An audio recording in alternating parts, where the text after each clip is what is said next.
నమస్తే welcome to our channel. నేను మిషాల్ని. కూటమి ప్రభుత్వం వచ్చి 1 ఇయర్ అవుతుంది. ఈ 1 ఇయర్ లో ఎంత అభివృద్ధి చెందుతుందో ప్రజలు గమనిస్తానే ఉన్నారు. మరి ముఖ్యంగా చూసుకుంటే ఇచ్చిన హామీలు కూడా ఒక్కోటి నెరవేర్చుకుంటూ వస్తున్నారు. అయితే ఈ 1 ఇయర్ లోపే హామీలు ఏమి అమలు చేయలేదని చెప్పి వైసీపీ వాళ్ళైతే పర్యటనల మీద పర్యటనలు కొనసాగిస్తున్నారు. మరి ముఖ్యంగా మనం ఇక్కడ గమనించుకోవాల్సింది ఒకటి ఉంది. ఇప్పటికి చేసిన పర్యటనలో ప్రజలు ఎంత ఇబ్బంది పడ్డారు, ఎంతమంది మృతి చెందుతున్నారో గమనిస్తానే ఉన్నారు. అయితే ఇప్పుడు రీసెంట్గా రేపు జూలై 3వ తేదీన నెల్లూరు పర్యటన కొనసాగిస్తున్నారు. అక్కడ ఏం జరుగుతుంది, ప్రజలు ఎంత ఇబ్బంది పడతారు, ఎంతమంది మృతి చెందారు, ముందుగానే ప్రజలు భయపడుతున్నారు. అసలు దీని వెనక ఏం జరుగుతుంది, ఇలాంటివన్నీ విశ్లేషించడానికి మనతో పాటు స్టూడియోలో ఉన్నారు ప్రముఖ రాజకీయ విశ్లేషకులు అంకంరావు గారు ఉన్నారు. వారిని అడిగి కొన్ని విషయాలు మనం తెలుసుకుందాం. నమస్కారం సార్. సార్, ఇప్పటి వరకు జగన్మోహన్ రెడ్డి పర్యటన చూస్తుంటే ఎంతమంది ఇబ్బంది పడ్డారు, ఎంతమంది మృతి చెందుతున్నారు గమనిస్తున్నారు. మరి ముఖ్యంగా జగన్మోహన్ రెడ్డి మీద కేసులు నమోదవుతున్నాయి. మరి ఈ నేపథ్యంలోనే ఇప్పుడు రేపు నెల్లూరు పర్యటన జూలై 3వ తేదీన నెల్లూరు పర్యటన కొనసాగిస్తున్నామని చెప్తున్నారు. మరి అసలు దీన్ని ఎలా చూడాలి సార్? అసలు సహజమే, ఆయనకి ఇవన్నీ అతీతుడు. అతను చేయాలనుకుంది చేస్తూ ఉంటాడు. అతను ఆలోచన విధానంలో కావచ్చు, లేకపోతే వేరే విషయంలో కావచ్చు, ఎలాంటి మార్పులు చేర్పులు అయితే ఉండవు. అతను ఏమనుకుంటాడంటే, నేను చేసేది ఎంత ప్రజలు ఆమోదిస్తున్నారు, నా అంటే ప్రజలు ఉన్నారు, ఏదో జరగకూడదు జరిగిపోయింది, మళ్ళీ వీళ్ళు రేపు పొద్దున నేను ఏం చెప్పినా వింటారు, నా అంటే వస్తారు, నా పర్యటనలో ప్రాణాలు పోయినా, హింస జరిగినా, లేకపోతే నేను ఎవరిని గాంజా బ్యాచ్ని కలిసినా, లేకపోతే హత్యలు చేసే వాళ్ళ దగ్గరికి వెళ్ళి నేను మాట్లాడినా అది ఆస్వాదిస్తారు. అలాంటి వాళ్ళే మనకు కావాలి కాబట్టి అలాంటి వాళ్ళని తయారు చేయడం కోసం మాత్రమే నేను పర్యటన చేస్తాను. ఇప్పుడు జూలై 3 ఎవరైతే కాకాని గోవర్ధన్ రెడ్డి ఉన్నాడో అతన్ని పరామర్శించడానికి బయలుదేరుతున్నారని చెప్పి భావించాలి. అంటే మొన్న పాపం సజ్జల రామకృష్ణారెడ్డి వెళ్ళాడు. అప్పుడు ఏమనుకున్నారంటే, ఈయన ఇక ఈ పరామర్శల జోలి వెళ్లకుండా ఆయనకు అప్పచెప్పారని చెప్పని భావించారు. మళ్ళీ ఇప్పుడేదో మళ్ళీ మార్చారు, తిరిగి కొనసాగిస్తున్నాడు. దీని ప్రకారం అర్థమవుతుంది ఏంటంటే, మనకి ఏది కూడా ప్రజలు మనల్ని విశ్వసించట్లేదు కాబట్టి ఏదో ఒకటి చేయాలని తలంపుతో వాళ్ళు చేస్తున్నట్టుగా భావించాల్సి వస్తుంది మనకి ఇక్కడ.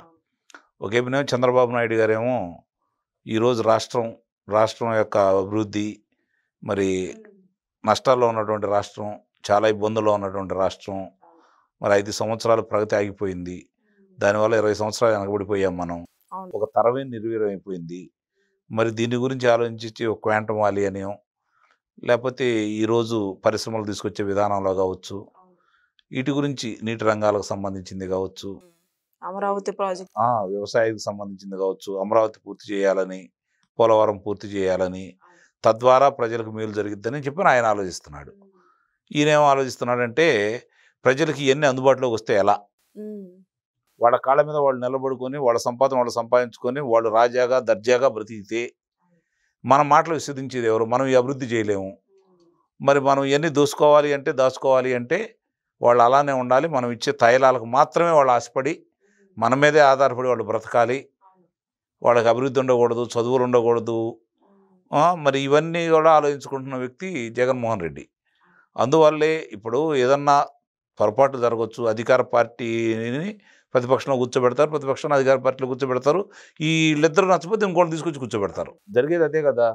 మరి ఇప్పుడు ఇవన్నీ జరుగుతున్న క్రమంలో ఇంకా ప్రజల గురించి ఆలోచించకుండా మనం ఏం చేస్తే ప్రజలు మనం అంటుంటారు, ప్రభుత్వం ఒకవేళ ఏదైనా పొరపాట్లు చేస్తుంటే దాన్ని ఎత్తి చూపే విధంగా మనం ముందుకెళ్దాము, ప్రశ్నిద్దాము, ప్రజల తరపున పోరాడదాము, ప్రజలకి ఇవ్వాల్సిన ఇవ్వట్లేదని చెప్పని మనం మాట్లాడదాం. వీటి గురించి ముందుకెళ్ళట్లేదు ఏకాడికి ఇలాంటి వ్యక్తులు. ఎందుకంటే 5 సంవత్సరాల్లో కాకాని గోవర్ధన్ లాంటి వ్యక్తులు ఇంకా చాలామంది ఉన్నారు. వాళ్ళందరినీ వరుస క్రమంలో అదుపులో తీసుకోవాలన్న ఆలోచనలో ఈ కూటమి ప్రభుత్వం ముందుకెళ్తా ఉంది. అది భరాయించలేకపోతున్నారు. ఎందుకంటే వారానికి ఒక కొత్త అభియోగాలు వస్తున్నాయి, వారానికి ఒక వ్యక్తిని అదుపులో తీసుకుంటున్నారు. మరి ఈ సందర్భంగా చూసుకుంటా ఉంటే వాళ్ళని న్యాయస్థానంలో కూడా వెలుసుబాటు దొరకట్లేదు. ఎందుకంటే వాళ్ళ మీద ఉన్నటువంటి ఆధారాలు అలా ఉన్నాయి చాలా స్పష్టంగా. కాబట్టి ఏం చేయాలో పాలుపోలేని పరిస్థితుల్లో అని చెప్పి కనుక మనం ఇంటికాడ కూర్చుంటా ఉంటే ఇబ్బంది కదా అని చెప్పని ఏదో విధంగా, అంటే పెట్టుబడులు రాకూడదు, లేదంటే ఇలాంటి వీళ్ళని అదుపులో తీసుకునే విధానాలు ఆగిపోవాలి, కారాగారంలో పెట్టకూడదు, ఈ ఆలోచనలో ముందుకెళ్తున్నాడే తప్ప ప్రభుత్వం ఏదన్నా ఇచ్చిన హామీలు నెరవేర్చట్లేదా, ప్రభుత్వం ఆ పనులు ఎందుకు చేయట్లేదు, కాబట్టి మనం అది నిలదీద్దాం, మీరు ఎప్పుడు ఇస్తారు, ఏం చేస్తారు అని చెప్పని ఆ ఆలోచన లేదు. ఇప్పుడే మొన్న చెప్తున్నాడు, 5 వారాలు మీరు గ్రామాల్లో పర్యటించండి, ప్రజలందరినీ కలవండి, ఈ కూటమి ప్రభుత్వం ఇచ్చిన హామీలు ఏమి నెరవేర్చట్లేదు, అవును. దీని గురించి ఒకసారి ఆలోచించండి అని చెప్పని మాట్లాడుతూ ఉన్నారు. దానికి శ్రేణులు అయితే సిద్ధంగా లేరు.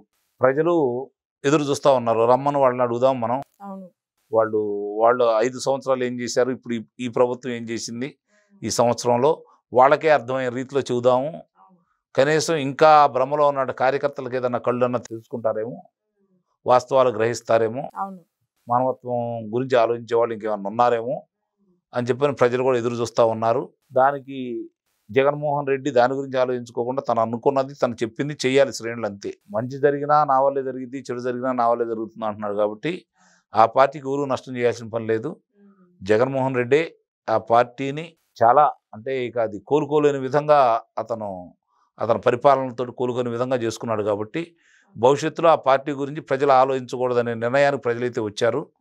ఇలాంటి పనులు ఇంకా చేస్తూ ఉన్నాడు అనుకోండి, ఎక్కడో ఇక్కడ ఉన్నాడు కొంతమంది అయినా సరే ఇది చూసుకొని ఇక ఈయన మారడు, మనకు భవిష్యత్తు లేదు అని చెప్పని బయటకు వెళ్తారని అయితే నేను భావిస్తున్నాను. మొన్నే చూసిన సత్యనపల్లి పర్యటనలో శాంతి భద్రత అంటే జగన్మోహన్ రెడ్డికి పర్మిషన్ 11 కార్లతో ఇస్తేనే వాళ్ళు 100 కార్లతో ముందుకు వెళ్ళారు. రేపు మళ్ళా నెల్లూరు పర్యటనలో ఎలా ఉంటుందంటే ఏం చెప్తారు సార్? ఈ తరం మాత్రం నిస్సందేహంగానే పోలీసులు అనుమతులు ఇంకా ఇచ్చినట్టు లేరు.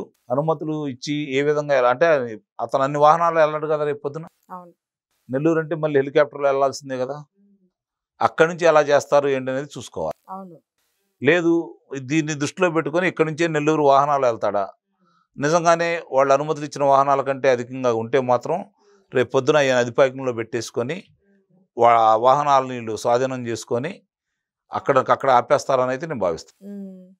మరి సార్ సింగయ్య మృతి కేసులో జగన్మోహన్ రెడ్డికి ఇంకేం జరగబోతుందంటే ఏం చెప్తారు సార్? ఇక వాస్తవంగా అది గోటితే పోయేదాన్ని గొడవలాగా తెచ్చుకున్నాడు. మరి దానికి సంబంధించి ఈరోజు 2వ ముద్దాయిగా అతని పేరు పెట్టడం కూడా జరిగింది. కనీసం దాని మీద పశ్చాత్తాపం కానీ ఏమీ జరగలేదు. ఇంకా అసలు మా వల్ల కాలేదు, వేరే వాహనం అంటే వాళ్ళని విచారించారు. ఇప్పుడు అతని వాహన చోదకుడిని విచారించారు. కాబట్టి చాలా విషయాలు దాంట్లో ఉన్నాయి. కాబట్టి ఉద్దేశ్యపూర్వకంగా ఇలాంటి దాన్ని ప్రోత్సహించాడనే అభిప్రాయంతో కూడా న్యాయస్థానాలు కనుక ఏకీభవిస్తే అతనికి శిక్ష అయితే పడింది. వాస్తవంగా అయితే అది వాహన చోదకుడికే ముఖ్యమైనటువంటి భూమిక అతందే. కాబట్టి ఇతనికి పెద్దగా దాని మీద శిక్ష పడే అవకాశం తక్కువ. కానీ ఇప్పుడు బిఎన్ఎస్ వచ్చింది కాబట్టి దాంట్లో 105 నిబంధనల ప్రకారం ఇతని మీద అభియోగం మోపారు. కాబట్టి అది కొంచెం ఇబ్బందికరమైన పరిణామమే. కాబట్టి ఈ 30వ తారీఖు దాకా అంటే ఈ రోజుతోటి అతన్ని అదుపులో తీసుకోవద్దని చెప్పారు. కాబట్టి దాంట్లో ఏంటంటే 10 సంవత్సరాల పైన పడే శిక్షకు సంబంధించింది. కాబట్టి అది దానికి ముందుగానే అతను తాకీదులు ఇచ్చి విచారణ పిలవాల్సిన అవసరం లేదు, సరాసరి అదుపులో తీసుకోవచ్చు. కాబట్టి చూడాలి, అతనికి పెద్దగా దీనివల్ల నష్టం జరిగిద్దని అయితే నేనైతే భావించట్లేదు. మరి రేపు నెల్లూరు పర్యటనలో కాకాని గోవర్ధన్ రెడ్డిని కలవటానికని వెళ్తున్నారు. మరి రీసెంట్గా మనకు వచ్చిన వార్త ఏంటంటే కాకాని గోవర్ధన్ రెడ్డి వాళ్ళ కూతురు అకౌంట్లో కూడా 1000 కోట్ల డబ్బులు వచ్చాయని మనకు వచ్చిన సమాచారం. అయితే దానికి ఆయన స్పందించి నాకు తెలియదు అని కాకాని గోవర్ధన్ రెడ్డి చెప్తున్నారు. మరి తెలియకుండా ఎలా ఉంటుంది సార్? ఇలాంటి విమర్శించడానికా లేకపోతే ఎందుకు కలవటానికి వెళ్తున్నారంటే ఏం చెప్తారు? ఇప్పుడు వాళ్ళ అధినేత సాక్షి పేపరే నాది కాదన్నాడు. ఆయన కుమార్తెకి నాకు సంబంధం పెళ్లి చేసి పంపించాను, వాళ్ళు ఏ పారాలు చేసుకున్నారో దానికి నన్ను ఎందుకు అంట కడతారని చెప్పి అన్నాడు. అసలు అది అనేయటం అనేది మొట్టమొదటి నుంచి కూడా చూసుకుంటా ఉంటే వాళ్ళ అధినేత కావచ్చు, ఇది కావచ్చు, ఏదైనా అనాలంటే సునాయాసంగా అనేస్తారు.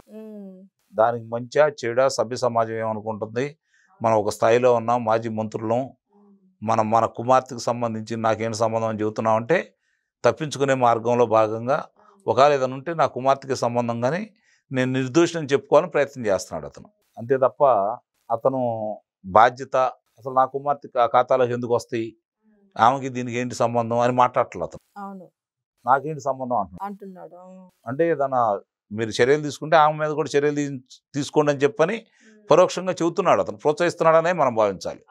అంటే ఇప్పుడు ఇందులో నా కుమార్తె కూడా ఉందని చెప్పుకునే చెబుతున్నాడు అతను. ఇవన్నీ కూడా రేపు వాళ్ళు విచారణ సంస్థలు అవన్నీ బహిర్గతం చేసేసి న్యాయస్థానానికి సమర్పించినప్పుడు ఎవరెవరు బాధ్యులు వాళ్ళందరినీ అదుపులో తీసుకుంటారు, వాళ్ళ శిక్షలు పడతాయి అని అయితే మనం భావించాలి. Okay, thank you sir.